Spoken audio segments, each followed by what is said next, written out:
Assalamualaikum warahmatullahi wabarakatuh. My name is Dayu Nirma Murwanti. I will be presenting a paper that I co-wrote with my colleagues Lili Yurtnadi Anakim and Roseno Aji Afandi titled State Corporatism, Infrastructure Development, and Inward-Looking Indonesian State-Owned Enterprises. Now, what we write in this paper is we basically begin with explaining that Indonesia has a significant development potential that makes the country at par with other developed nations. It is an economic powerhouse regionally and globally. However, in Indonesia's pathway to achieve those development potential, there are significant infrastructure barriers that may stand in its way. And in addressing those gaps, the Indonesian government has laid out a number of strategic plans where the state plays important role. This is where state corporatism or statism is at play. And Indonesian infrastructure state-owned enterprises does play a critical and essential role in making sure that the government's vision in addressing this infrastructure gap is really delivered. And it would be interesting to compare Indonesian state-owned enterprises against Chinese infrastructure state-owned enterprises. Because in these two countries, SOEs play a critical role, and infrastructure is also a sector where SOEs are dominant. And with that comparison, we will then conclude that Indonesian SOEs are very much inward-looking, and there are a number of implications stemming from that situation. Now let's begin with Indonesia's development potential. It is a strong global and regional player with massive development potential. It is already one of the largest economy in Southeast Asia. It is a member of a group of 20 governments or G20. And if you adjust Indonesia's GDP per capita with purchasing power parity, it's already one of the largest economy globally. And Indonesia is predicted to contribute to ASEAN's GDP in 2022 at 39.2%. And this is much higher than other ASEAN member states. Looking at development potential, what may stand in its way? The World Bank and other development banks in 2015, when President Joko Widodo was first elected, present this picture to him that despite its potential, a serious infrastructure gap may stand in Indonesia's way. It is already suffering a deficit of 1.5 trillion in 2015, and there's 1% cost to its GDP. It is a cost because it takes longer to produce and transport things. It is more expensive because transaction cost and production cost is of course higher, and it basically hurts Indonesia's potential revenue. And if we look at Indonesia's infrastructure stock, it is lagging behind other ASEAN member states such as Vietnam and Malaysia. And if we look into Vietnam, it is a country that is enjoying one of the fastest or the most rapid growth in ASEAN. So there is a need to reflect on that. And President Joko Widodo, then against that backdrop, pledged a very serious and ambitious infrastructure plan for Indonesia. It announced a 142 billion infrastructure plan where 40% will be funded by the state and 25% will be funded by state-owned enterprises. And since then, the government has injected 11.7 billion to state-owned enterprises, mostly going to the infrastructure sector. Now, this is a tenfold from what the previous government has provided to its SOEs. Now, with the financial composition where more than 60% or 65% is funded by government and SOE, it is clear that the government is playing a significant role in infrastructure development. This is where a number of scholars define as state corporatism or statism. It is defined as ways and means where the government would like to exert control and would like to pose demands through units by granting them monopolistic rights. And these units are organized either by function or by hierarchies, and they are meant to serve either national, political, and sectoral interests. Now let's check what the government is doing against these indicators of variables. It is granting this infrastructure SOEs monopolistic rights by law, by regulations, or by sheer size alone, and by awarding them, or I should say, awarding them with government procurement contracts. They are setting specific targets and standards by granting them strategic and visible priority infrastructure projects. So it's serving national interest. It is also serving a political interest because it is a pledge made personally by President Joko Widodo in his campaign, both the first and second term. And it also serves sectoral interests because infrastructure is made as a priority here. Now, we can see throughout history, Indonesian SOEs have played significant role in driving Indonesia's development.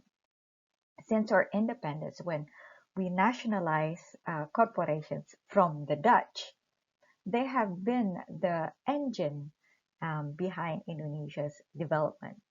And throughout the first term, President Joko Widodo has announced in his speech that there are ports, seaports, railways, highways that were developed, and those were not possible without the involvement of Indonesia's SOEs.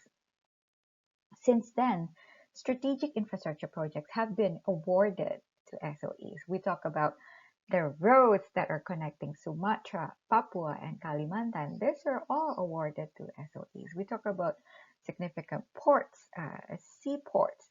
Even during the pandemic, when we had to convert the athlete hotel in Kamayoran into a quarantine center, it was Waskita Karya who stepped in and made sure that happened. When we talk about the pride of Jakarta, the light rail transit, and the mass rapid transit, these are all provided by the Indonesian SOEs. And soon enough, we'll have a rapid train connecting Jakarta and Bandung, and that is also granted to an Indonesian SOE.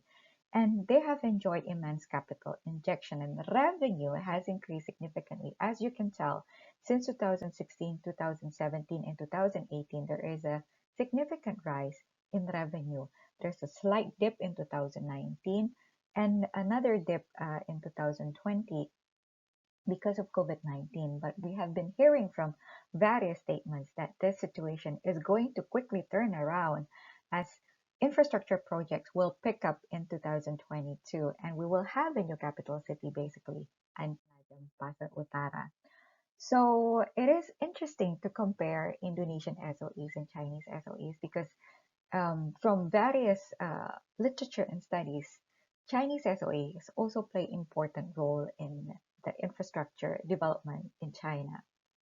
Now, we refer to a document published by the OECD on SOE governance, and we compare that against the range and extent of state influence, the line of reporting, whether directly or indirectly, whether there are specific means to do that, and whether there are types of monopolistic rights awarded to these SOEs.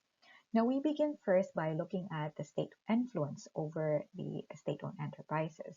Between China and Indonesia, there's a slight difference. In China, the average ownership by the state is 40%, and it can go as low as 25%, while in Indonesia, SOE is legally defined where the stake of the government is above 51%, meaning that it's not only a significant and influential shareholder, it is a majority shareholder with direct influence. And therefore, the Ministry of State-Owned Enterprises exerts direct control and it only reports to the national government.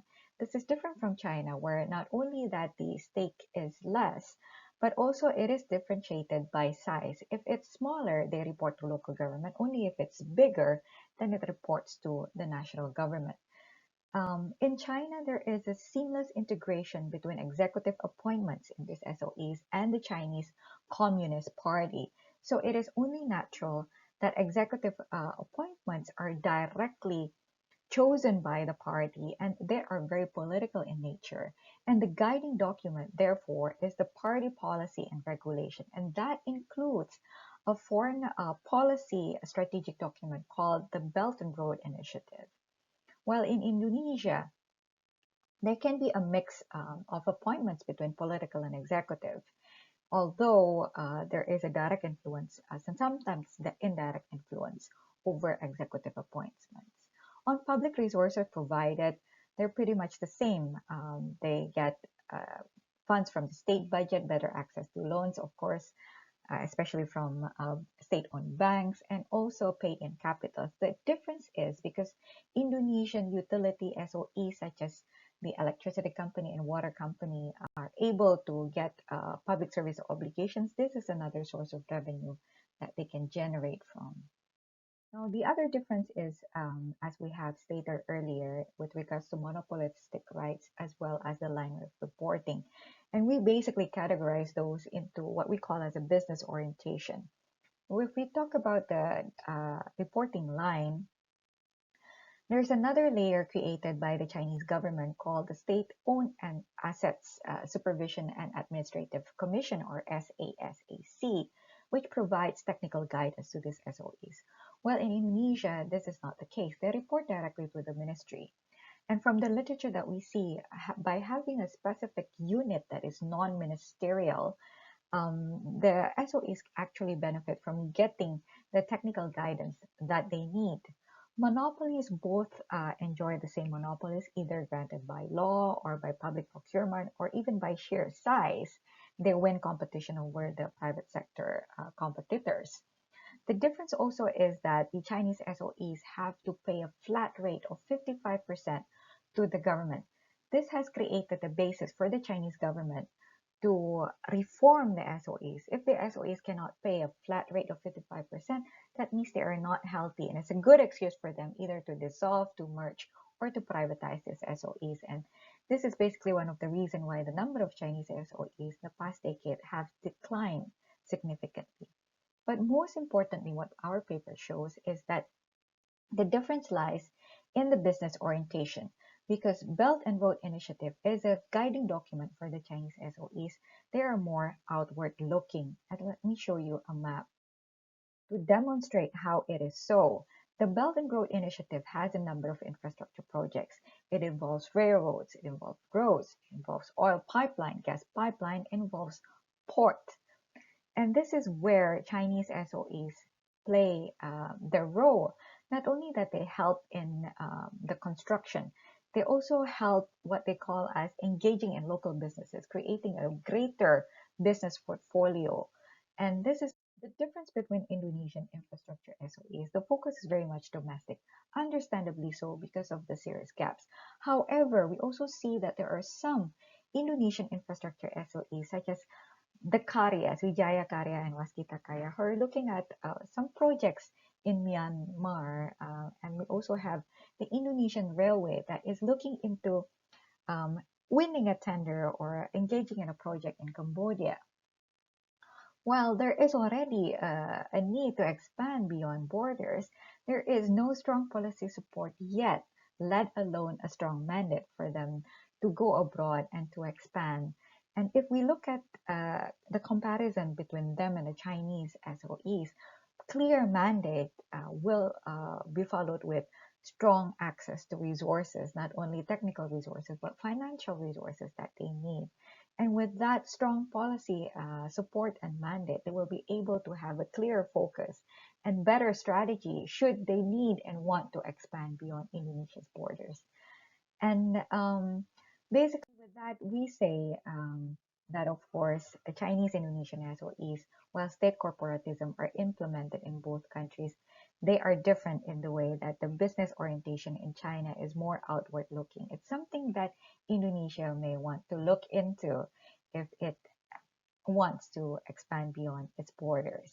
And with that, I would like to conclude and thank you. And I would like to share our email addresses should you want to post questions or contribute to our research. Wassalamualaikum warahmatullahi wabarakatuh.